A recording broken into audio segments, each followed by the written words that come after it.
महाडमध्ये पावसाचा जोर कमी झाला, मात्र बाजारपेठेत पूरसदृश्य स्थिती कायम. 36 तासांपासून महाड बाजारपेठेत पुराचं पाणी. पोलादपूरच्या नाणेघोळ इथं डोंगराला भेगा. अतिवृष्टीमुळे डोंगर परिसरात सुमारे अर्धा किलोमीटर अंतरावर जमिनीला भेगा. ग्रामस्थांचे सुरक्षित स्थळी स्थलांतर.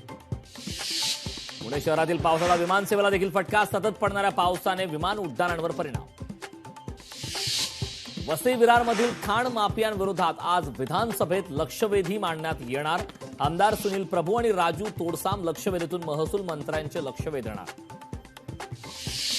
कोल्हापूरमधील टायगर कॉरिडॉरवर आज विधानसभेत लक्षवेधी. टायगर कॉरिडॉर रद्द करण्याची आमदार शिवाजी पाटील आणि फारुख खान यांची मागणी.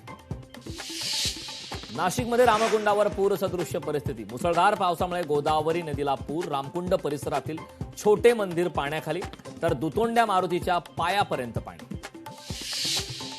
यवतमाळमधील धरणात केवळ 38% जलसाठा. संचित पाणी सोडण्यावरील बंदी कायम. नवी दिल्लीत सीजेपीच्या आंदोलनाचा 18वा दिवस. सोनम वांगचुक यांचं गेल्या 10 दिवसांपासून उपोषण सुरू.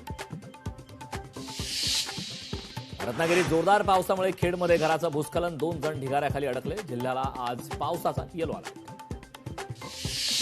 कोल्हापुरात पावसामुळे वारणा नदीला पूर. लिसावर्डे बंधाऱ्याच्या जोड रस्ता वाहून गेल्याने परिसराचा संपर्क तुटला. लोकशाही मराठी ऐका, पहा, जागरूक रहा.